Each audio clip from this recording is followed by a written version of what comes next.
The rain pelted against the ancient stone walls of Vatican City, casting long shadows across St. Peter's Square. Captain Lorenzo Bernardi stood rigid at his post, halberd gripped tightly in his gloved hand. His breath caught in his throat as he recognized the figure approaching through the downpour. There was no mistaking that face, older, harder, but unmistakably similar to the man Lorenzo had sworn to protect with his life. Marco Vincenzo, the Pope's estranged brother, exiled 15 years ago after the scandal that nearly tore the church apart. "Stand aside, soldier," Marco commanded, water streaming down his face. "I have come to see my brother one last time." Lorenzo's jaw tightened. "By order of the Holy See, you are forbidden entry to the conclave, Signor Vincenzo." His voice remained steady despite the hammering in his chest. "Please turn back now." Marco's eyes narrowed. "Do you know who I am? Who my brother is?" "I know exactly who you are," Lorenzo replied, shifting his stance to block the entrance completely. "That is precisely why you cannot pass." The two men stood locked in silent confrontation as lightning split the sky above the Vatican dome. The fate of the church hung in the balance, and Lorenzo Bernardi, Swiss guard for 22 years, was all that stood between a dying pope and the brother who had betrayed him.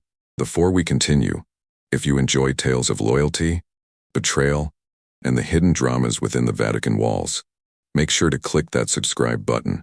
This is the best way for you to support our work.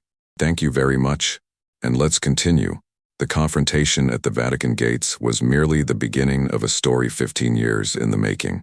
To understand why Captain Lorenzo Bernardi stood firm against Marco Vincenzo on that stormy April evening, we must go back to when the two brothers walked the same hallowed halls, before one wore the papal crown and the other chose exile. Antonio and Marco Vincenzo grew up in a small village outside Milan, sons of a carpenter with dreams larger than their humble circumstances. From childhood, they were inseparable yet different. Antonio, the elder by 3 years, quiet and contemplative. Marco, charismatic and ambitious. Both brothers entered seminary at their father's urging, but their paths quickly diverged. Antonio devoted himself to scholarly pursuits and pastoral duties, rising slowly through church hierarchy on the strength of his theological writings and humble service. Marco, meanwhile, navigated church politics with natural ease, cultivating relationships with influential cardinals and wealthy benefactors. By the time Antonio was appointed Archbishop of Milan in 2010, Marco had secured a powerful position in the Vatican Bank. "My brother's faith is genuine," Marco once told a confidant. "Mine is practical." This pragmatism served him well as he modernized the bank's operations, but whispers of impropriety followed him through the marble corridors of power. When Pope Benedict XVI announced his resignation in 2013, few considered Archbishop Antonio Vincenzo a likely successor. Yet his quiet dignity and reputation for intellectual honesty impressed the College of Cardinals, who sought a healing presence after years of scandal. His election shocked many, none more than his brother Marco, whose ambitions had never included standing in the shadow of his pious sibling. Pope Francis II, as Antonio became known, embraced the papal office with characteristic humility. His first address from the balcony of St. Peter's spoke of returning to the Church's foundational mission of serving the poor and marginalized. Standing just behind him that day, Marco smiled for the cameras while his mind calculated new possibilities. With his brother as Pope, his influence could extend beyond the bank to the entire church. For 2 years, the brothers presented a united front. The Pope relied on Marco's administrative skills to navigate Vatican bureaucracy, while Marco leveraged his brother's moral authority to push through financial reforms. But beneath this cooperation, tensions simmered. Pope Francis too grew increasingly uncomfortable with Marco's methods and associations. "You cannot serve both God and money," the Pope reminded his brother during a private audience in 2015.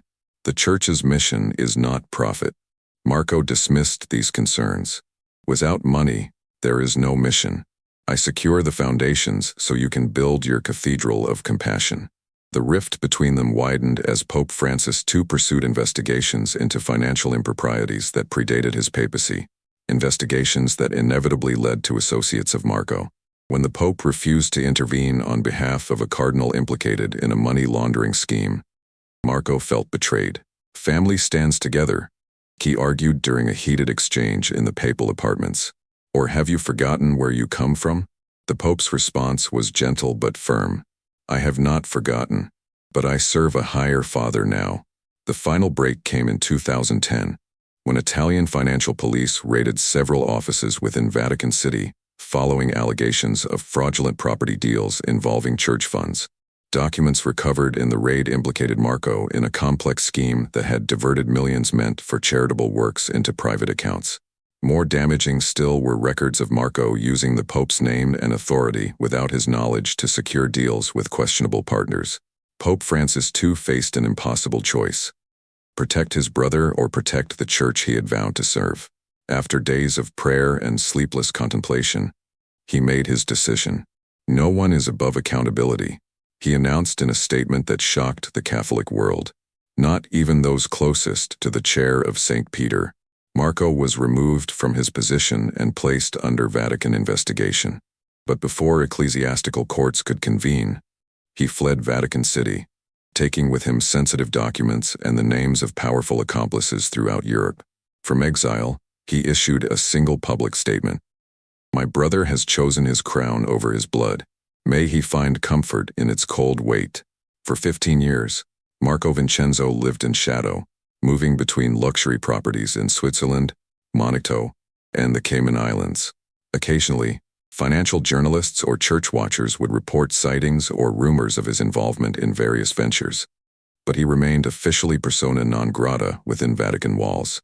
Pope Francis II never publicly spoke his brother's name again, though those closest to the pontiff noted how he kept a faded family photograph in his private chapel. Now, in April 2025, Pope Francis II lay dying after a series of strokes. The College of Cardinals had begun gathering for the conclave that would select his successor, and Marco Vincenzo had returned to Rome, carrying secrets that could shatter the legacy his brother had built. This was the context in which Captain Lorenzo Bernardi found himself standing guard as the first line of defense against a man determined to force a final reckoning. The standoff at the gates continued as the rain intensified. Lorenzo knew the protocol for denying entry to those on the Vatican's exclusion list, but confronting the Pope's own brother tested his resolve in ways his training never covered. Captain Bernardi, Marco said, his voice dropping to a conversational tone. We both know my brother is dying. Whatever passed between us, I have the right to say goodbye. Lorenzo's expression remained impassive. If His Holiness wished to see you, the prohibition would have been lifted.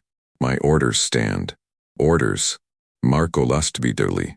I helped write those orders when you were still training with wooden halberds. Tell Cardinal Rossi I'm here. He knows me well enough. Lorenzo hesitated.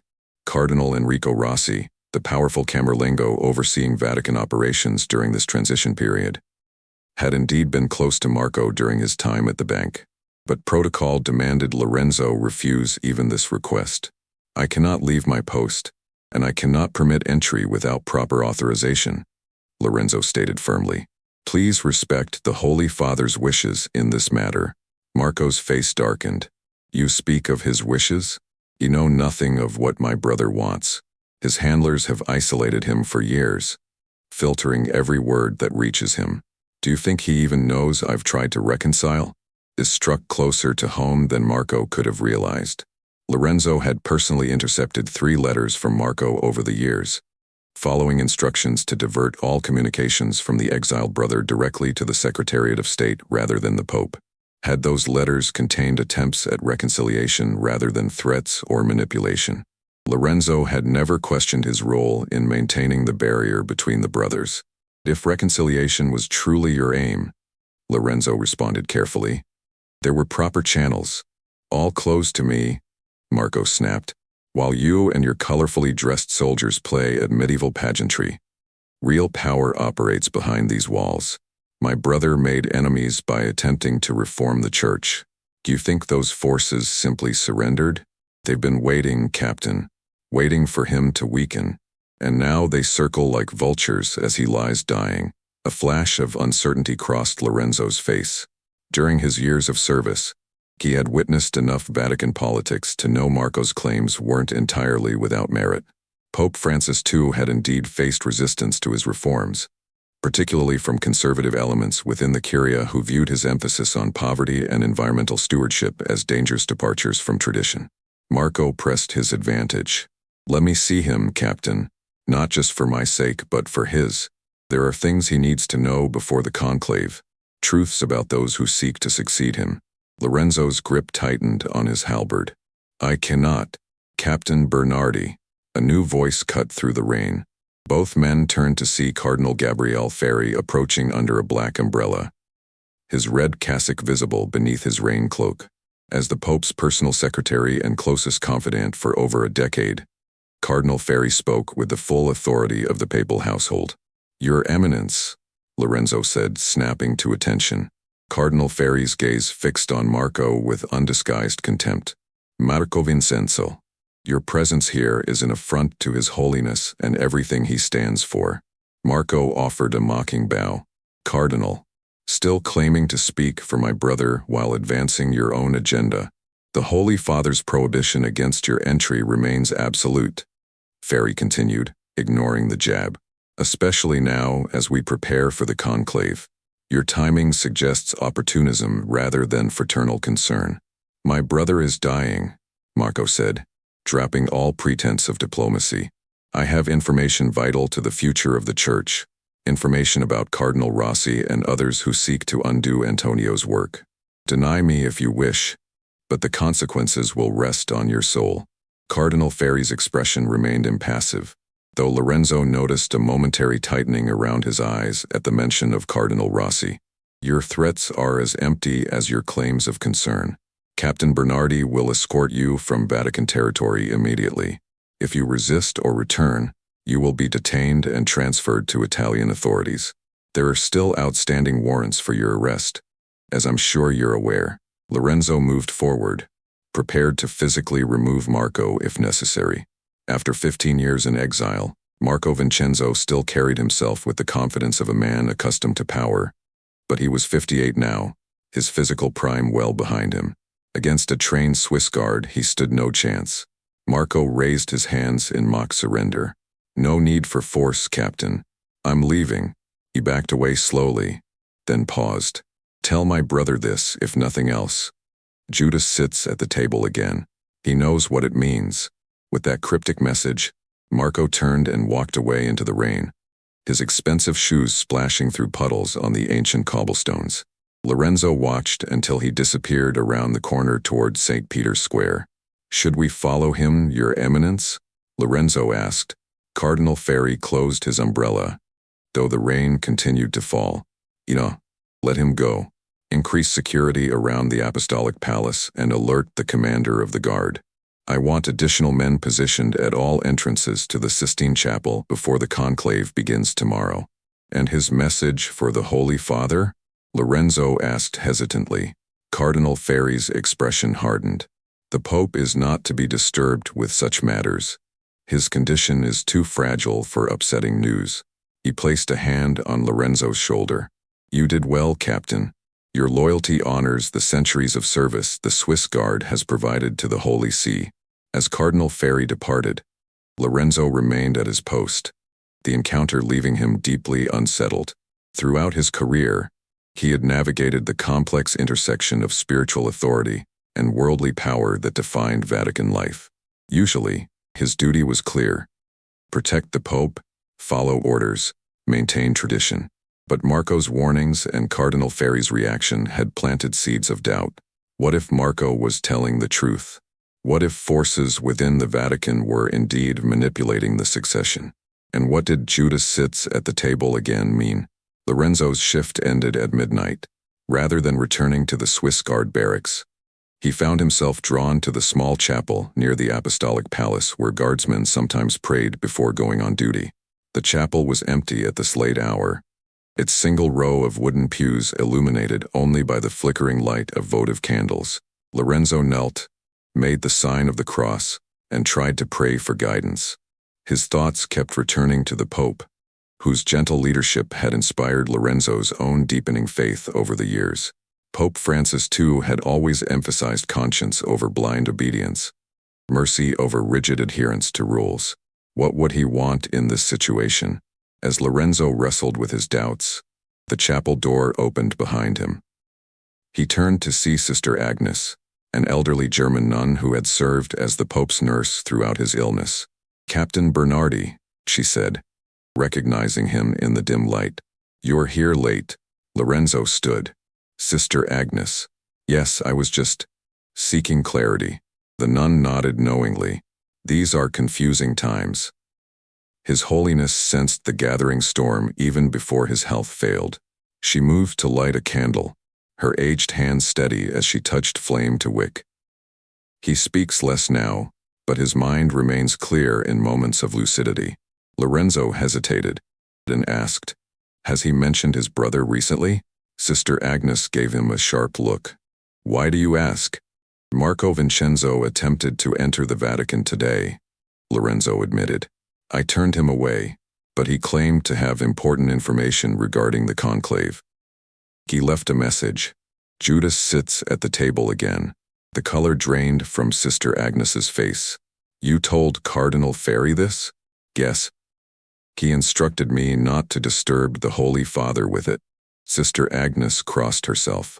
"Captain, what I'm about to tell you breaks no vow, as it was not shared in confession. 3 nights ago, during a period of clarity, the Holy Father spoke of his brother. He said, 'If Marco comes, I must see him. The table is not complete without him.' Though Judas also attends." Lorenzo felt a chill that had nothing to do with the chapel's stone walls. The same reference to Judas. "It is from the Pope's private writings," Sister Agnes explained.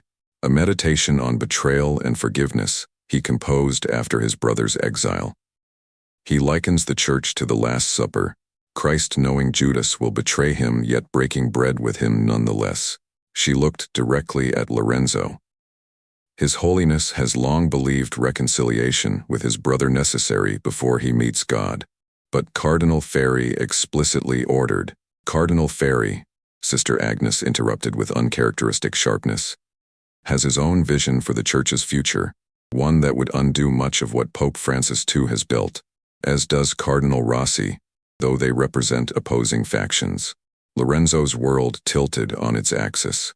As a Swiss Guard, he operated adjacent to church politics but seldom engaged directly with its complexities. Now he found himself at the center of a succession crisis with implications far beyond a family reconciliation. "What should I do, sister?"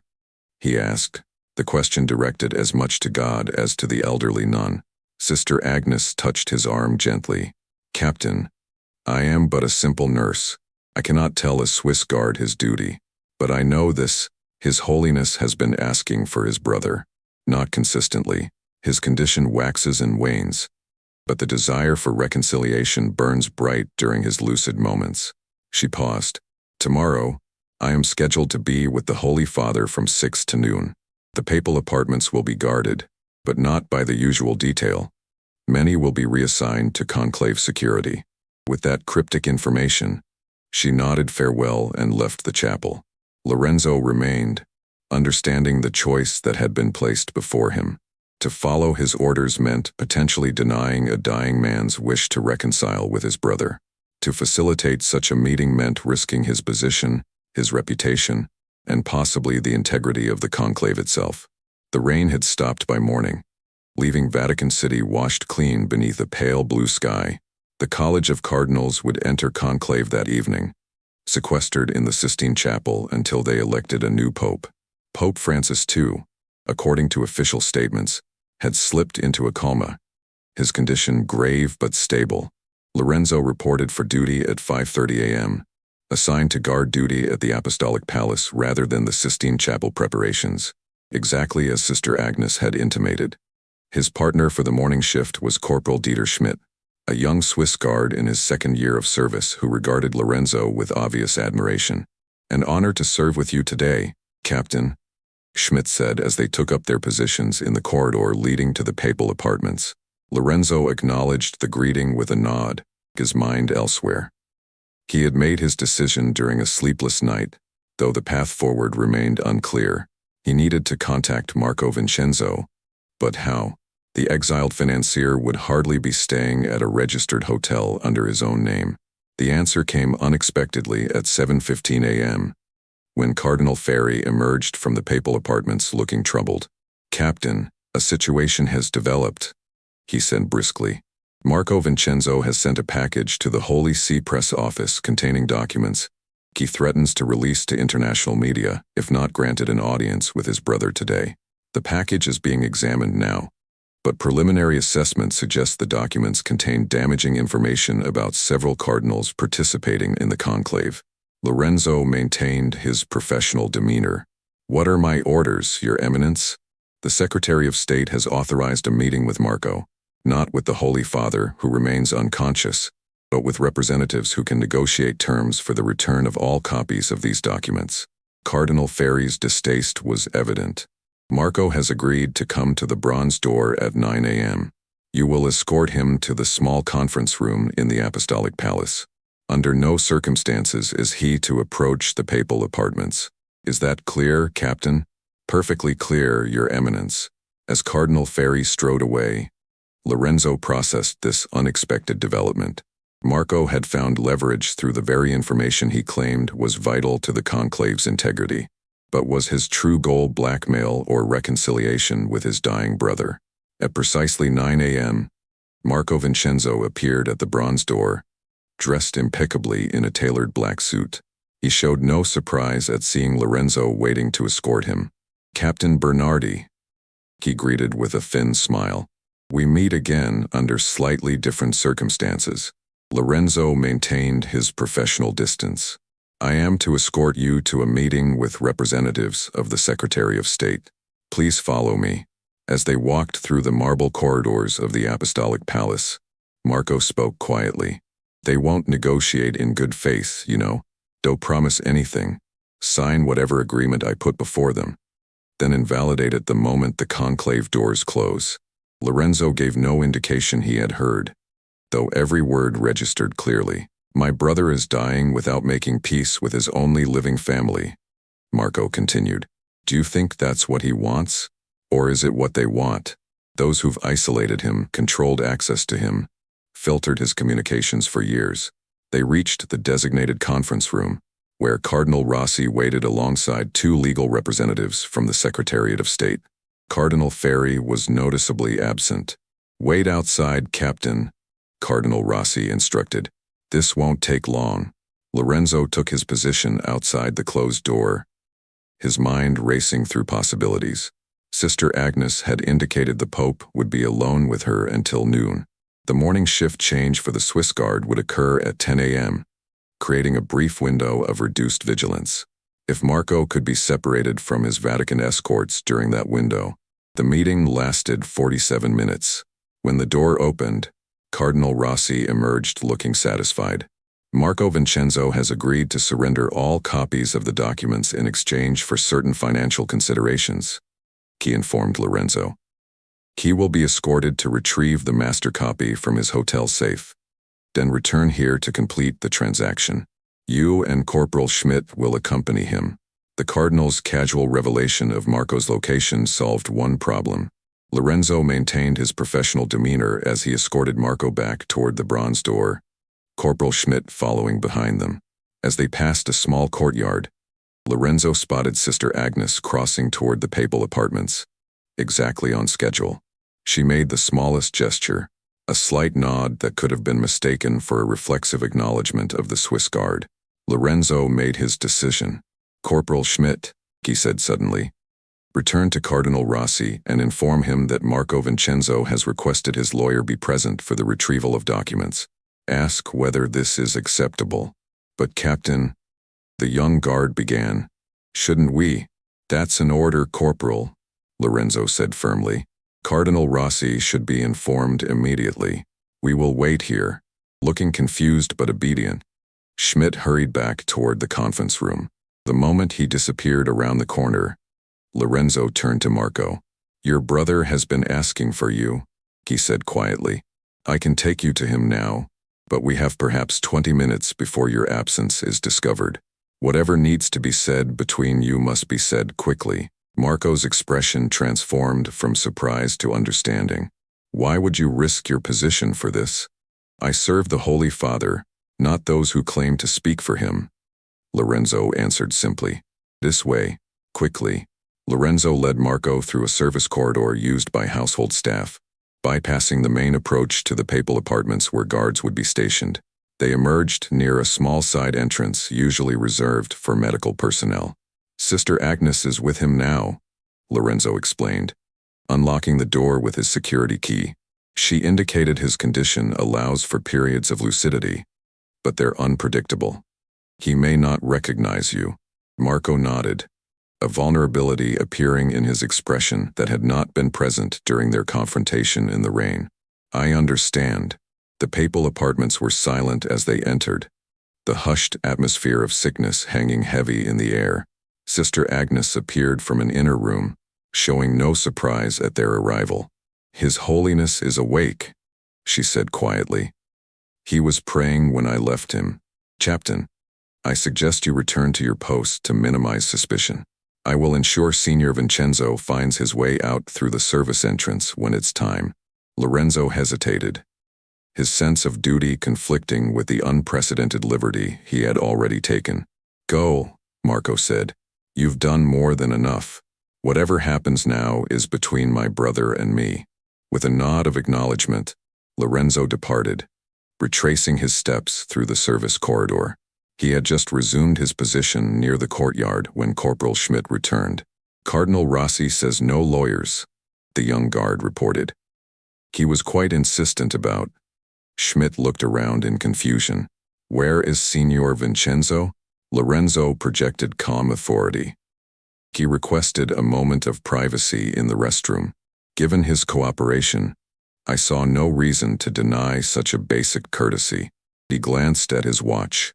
The shift change occurs in 12 minutes. Let's allow him his dignity, then proceed with the escort as planned. Schmidt looked uncertain but deferred to his superior's judgment. Lorenzo silently prayed the young man's career wouldn't suffer for the deception about to unfold. Inside the papal apartments, Marco Vincenzo stood at the threshold of his brother's bedroom, momentarily paralyzed by the sight before him. Pope Francis II lay propped against white pillows, his once robust frame now skeletal beneath a simple white nightshirt. His skin had the translucent quality of parchment, stretched too tight across the familiar bones of his face. Only his eyes retained their intensity, dark, deep-set eyes that had always seemed to see beyond surface appearances to essential truths. Those eyes widened now in recognition. Marto, the Pope whispered, his voice barely audible. You came. Marco moved to his brother's bedside, all prepared speeches and accusations dissolving at the sight of Antonio's frailty. He sank into the chair positioned beside the bed, reaching hesitantly for his brother's hand. I'm here, Antonio, he said. I'm here. The Pope's fingers, once strong enough to shape wood in their father's workshop, felt like hollow bird bones in Marco's grasp. I have prayed for this moment, he said. God is merciful to grant it before I go to him. Don't talk about dying, Marco said sharply. Your work isn't finished. A ghost of a smile touched the Pope's lips. My work, or yours? The question hung between them, layered with meaning. Marco looked away first. I tried to contact you, he said, many times over the years. Did any of my messages reach you? The Pope closed his eyes briefly. Blah. I learned of your attempts only recently, when Sister Agnes mentioned rumors among the staff. He tightened his grip on Marco's hand with surprising strength. Had I known, I would have responded. Whatever has passed between us, you are my brother. Marco's carefully constructed defenses began to crumble. For 15 years, he had nurtured his resentment, constructing elaborate justifications for his actions and casting his brother as the villain of their shared story. Yet facing Antonio now, Marco saw only the boy who had taught him to read, the young priest who had baptized Marco's daughter before her untimely death, the brother who had always believed in Marco's better nature despite evidence to the contrary.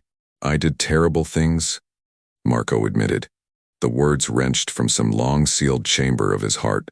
But not everything they accused me of. And not alone. The Pope nodded slowly. I suspected as much. It became clearer as I continued the reforms. How deep the corruption reached, how many were implicated. The resistance grew stronger as we approached certain territories. The bank was just the surface, Marco confirmed. The real power lies in the property holdings, the investment portfolios hidden within shell corporations, the arrangements with certain governments. When you began looking into those areas, they needed a sacrifice to stop the investigations. The Pope finished. And you were conveniently positioned. I was guilty enough to be credible, Marco acknowledged bitterly, but not nearly as guilty as those who now position themselves to succeed you. He leaned closer. That's why I came back. Cardinal Rossi has made alliances with the very financial interests you sought to disentangle from the Church. His faction plans to reverse your reforms the moment they secure the papacy. The Pope listened intently. His breathing labored, but his mind evidently clear. And the documents you threatened to release? Marco smiled faintly. Evidence of Rossi's connections to the Genoa property scandal. The real transactions, not the sanitized version presented to your investigators. Enough to disqualify him from the conclave if made public. You leveraged blackmail to reach my bedside? Despite his weakness. A note of the old authority entered the Pope's voice. I leveraged truth to break through the walls they built around you. Marco corrected. The same walls that prevented me from warning you years ago when I discovered who was really orchestrating the financial maneuvers within the bank. The Pope's expression shifted to one of realization. Judas at the table. Marco nodded grimly. Cardinal Ferri, your trusted secretary, your close friend. He worked with the conservative bloc from the beginning, Antonio. They never accepted your vision for the Church, your emphasis on poverty, on environmental stewardship, on reaching beyond traditional doctrine to embrace the marginalized. Ferri was their inside man, reporting your every move, helping them strategize resistance. The Pope closed his eyes, absorbing this final betrayal with visible pain. Even knowing this, I would break bread with him still, he said finally. As Christ did, knowing Judas would betray him. Your capacity for forgiveness always exceeded mine, Marco said with a mixture of admiration and frustration. But this isn't just about forgiveness, Antonio. It's about the future of the Church. Rossi and Ferri represent different factions, but both would dismantle what you've built. The conclave begins tonight. There's still time to act. The Pope regarded his brother thoughtfully. What would you have me do? I'm dying, Marco. Hours remain to me, perhaps days if God wills it. My authority diminishes with each heartbeat. But your voice can still be heard, Marco insisted. A final message to the cardinals, delivered by someone they cannot silence or ignore. A reminder of the path you set for the Church and the forces that would divert it. You mean yourself, the Pope realized. You would carry my final testament to the conclave. Marco nodded. They've already agreed to my presence in the Vatican today as part of our negotiation. With your authorization, I could address the College of Cardinals before they enter conclave. The Pope considered this, his lined face revealing the weight of the decision. Then, with effort, he reached toward the small table beside his bed, where a well-worn leather journal lay.